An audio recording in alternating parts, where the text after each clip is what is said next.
안녕하세요 멘토님들, 한경TV 크라켄 넵툰입니다. 하겐강.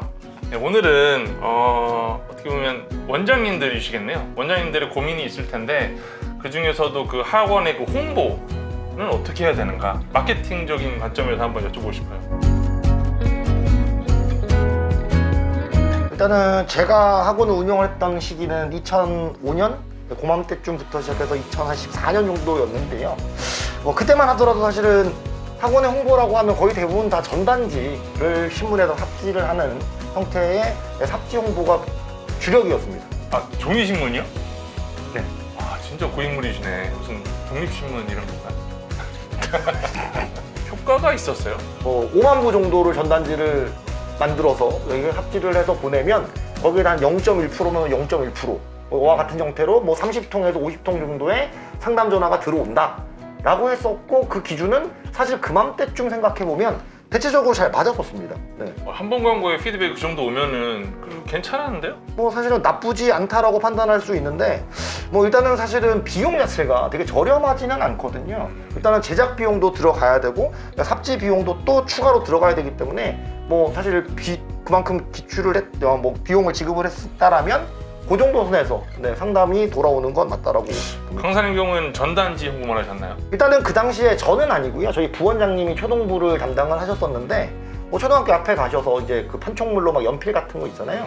네, 그런 것들을 제작을 하셔서 그 앞에 초등학교 같은 경우는 또 끝나는 시간에 부모님들이 많이 기다리시기도 하고, 또는 이제 아이들이 학교 가는 시간에 부모님들이 동반하는 경우가 많으니까 그 앞에서 직접 쫓아다니시면서 이렇게 판촉물도 주고, 그리고 이제 그 학원 홍보도 하고 하신 걸로 알고 있습니다. 학교 앞에서 판촉 활동. 그런 것도 사실은 대행 업체가 있기는 한데, 근데 그건 좀 비용이 많이 비싸거든요. 그리고 일일이 좀 열정 있으신 분들 같은 경우는 원장님들은 실제로 학교 앞으로 찾아가서 판촉 활동을 하시는 분들이 꽤 계십니다. 저도 보면 요즘에 많이 하시더라고요. 그렇죠. 특히 이렇게 태권도 학원이나 이런 데는 애들 막 끌고 가시고 그러더라고요. 일단은 홍보의 효과가 있고 없음을 떠나서요, 저희가 홍보 활동을 한다, 아니 판촉 활동을 한다라고 하면 신입생의 유입 자체를 바라는 마음도 있지만, 사실 한편으로는 우리 재원생들을 관리하는 역량으로도 도움이 되거든요. 우리 학원은 아직도 외부로 이렇게 열심히 홍보를 하는 역량이 있는 학원이다라는 걸 어필할 수 있습니다. 그렇기 때문에 사실 내부 수강생들에게도 이탈을 방지하는 효과가 어느 정도 있다. 내부 수강생들에게 좀 신뢰를 얻는다는 이런. 그렇죠. 지금 당장에 이제 요 판촉 활동을 통해서 우리 학원에 신규로 들어와야지가 아니라고 하더라도 이 동네 전체에서 어쨌든 우리 학원의 이름을 알리고, 그리고 누군가 이렇게 입소문을 통해서 추천을 해줬을 때 한 번도 못 들어본 학원에 대한 신뢰가 좀 떨어지거든요. 그래도 어떤 방식이 됐던 한번 들어봤던 학원이 누군가를 통해서 이렇게 좋은 긍정적인 입소문 돌아왔을 때는 엄마들이 조금 더 실질적으로 움직이는 그런 영향이 있습니다. 그러네요. 그러면 이제 신문을 이제 안 하고, 그리고 학교 앞에서 하는 판촉 활동도 사실은 이렇게 홍보가 크진 않은데, 그럼 다른 방법으로는 또 어떤 게 있어요? 일단은 좀 작은 비용으로 부담을 좀 적게 그냥 열정을 가지고 할 수 있는 사례는, 이제 아파트 같은 데 가면 1층에 이게 아파트 게시판 있잖아요. 엘리베이터 앞에. 관리소를 통하면 이제 그 본인들 게시물을 일정 금액을 내면 이렇게 걸 수 있게끔 해주거든요. 그래서 사실은 그 당시에 이제 그 문어발식으로 되어져 있는 전단지를 제작을 해서 일일이 다 아파트 학원 근처에 있는 저희 이제 다닐 수 있는 유효 거리 안에 있는 아파트들을 다니면서 그 게시판 홍보를 했었습니다. 전반적으로 이게 홍보 활동이라는 게 되게 좀 고루한 느낌이 있네요. 이게 옛날부터 그냥 해오던 방식 그대로니까 약간 뭔가 좀 획기적이고 신선하고 이런 그런 게 있었으면 대박이 났겠죠, 그 당시에. 그렇겠네요. 사실 가장 확실하고 이게 정말 신뢰성이 높은 홍보는 당연 입소문이라고 말할 수 있는데요. 입소문이라고 하면 좀 이렇게 피상적인데요. 어떻게 하는 거예요? 그건 어떻게 하고 말고의 문제는 아닌 것 같고요. 정말 제대로 수업을 준비해서 잘 가르치고, 그리고 아이들에 대한 관리도 철저하게 잘 해주면 자연스럽게 홍보 효과가 발생한다, 이렇게 생각이 드네요. 이 전국 수석의 공부 비법 이런 거네요? 교과서 위주로 예습 복습을 철저히 했다.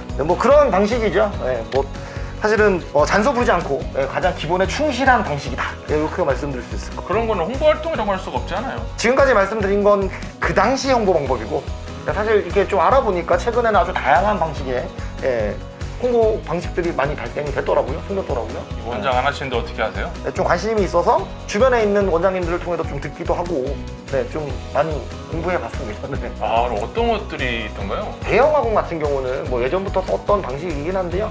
뭐 입시 설명회 같은 거 개최를 하면 정말 되게 넓은 공간에서 홍보도 되게 많이 뿌리고 진행을 하거든요. 저 학부모님들이 막 수백 명, 수천 명씩 오십니다. 그 입시 설명회를 통해서 모집된 학부모님들에게 본인들의 뭐 입시에 대한 정보도 제공을 하고 본인 학원에 대한 홍보도 같이 하고 현장에서 뭐 이렇게 설문지 같은 조사를 하거나 아니면 뭐 긴급 상담, 1대1 상담 같은 것도 같이 진행을 해서 학원으로 자연스럽게 이렇게 유도하는 그런 방식들도 있습니다. 근데 저도 많이 보긴 봤어요. 버스에서 자기 이름 걸고 하는 것도 있고 뭐 드라마에서 많이 나오더라고요. 일단은 뭐 크라켄님도 사시는 데가 이게 교육 과열 지구 쪽에 계시다 보니까 대형 학원들이 움직이는 걸 많이 봤을 텐데요. 아무래도 사실 이렇게 대형 입시 설명회 같은 경우는 뭐 학원에 잘 모르시는 분들끼리 하는 게 아니라 유명 강사님을 초청하기도 하고 사실 어떨 때는 뭐 연예인을 부르시기도 하거든요. 그렇기 때문에 아까 말씀하신 것처럼 소규모 학원에서는 뭐 사실 가능하지 않은 형태의 홍보 방법이다 이렇게 생각이 드네요. 아, 그래도 대체로 이렇게 아날로그적이네요. 요즘에는 이제 뭐 SNS나 인터넷을 이용한 홍보도 되게 효과적이다라는 얘기를 많이 들었거든요. 당근 같은 경우는 이제 지역 광고가 가능하니까 당근이라는 그 애플리케이션에 광고를 싣기도 하고요. 아니면 뭐 블로그 같은 경우도 학원에 대한 정보를 계속 꾸준히 올리신다. 이렇다 보니까 우리 학원에 대해서 관심을 가지신 분들이 학원을 찾아오더라. 또는 이제 학부모님들을 통해서 이렇게 밴드 같은 걸 만들어서 정보를 제공하면서 계속 정보도 제공하지만 안에 자기네들 홍보 같은 경우도 계속 같이 실어주는 거죠. 네, 이런 방식으로도 마케팅을 많이 하시더라고요. 네. 뭐 이 정도 되니까 조금 그래도 현대적이네요. 현재 계신 학부모님 세대 같은 경우는 그만큼 이제 온라인에 대한 친화적인 뭐 성향을 가지고 계시기 때문에 온라인적인 홍보 마케팅 전략도 효과가 크다. 네, 사실 그런 믿음은 좀 갑니다. 네, 오늘 뭐 다양한 학원의 홍보 방식들을 알아봤는데요. 이제 막 시작하신 원장님들에게 드릴 수 있는 뭐 조언 같은 게 있을까요? 일단은 이제 학원을 맨 처음에 개원을 하고 오픈을 하고 나면 어떻게 하라는지 주변에 이제 귀신같이 막 사기꾼들이 몰려들거든요. 맨날 전화가 와요. 아, 여기 뭐 어딘데 이렇게 요번에 오픈하신 곳을 보고 연락을 드렸습니다. 그래서 뭐 어디 뭐 플레이스에 저기가 상위 랭킹을 시켜주겠다. 뭐 금액은 저렴하게 뭐 거의 안 받는 식으로 해서 해주겠다. 무슨 이벤트를 해준다. 일단은 제 생각에는 그건 모두가 다 사기가 맞다. 나중에 전화해보면 그 사람들이 없어요. 그리고 막 게시판 같은 경우도 학교가 사라져도 계속 유지가 될 거예요 라고 얘기했는데 막상 그냥 걔네 회사가 없어지고 게시판도 같이 사라지는 그런 일들이 많이 있습니다. 초기에 사실은 너무 이제 홍보나 마케팅만 가지고 학원을 일으켜 세우겠다라는 욕심보다는 조금 성실하게 부지런히 좀 차근차근 원론에 가까운 홍보가 실제로 학원을 성장시키는 원동력이 되지 않을까. 주변에는 초기에는 무엇보다 사기꾼을 조심해라. 이런 조언 드리고 싶습니다. 네, 오늘은 학원의 홍보에 대해서 옛날과 요즘 방식에 대해서 알아봤습니다. 다음에 다른 주제로 찾아뵙겠습니다. 감사합니다. 감사합니다.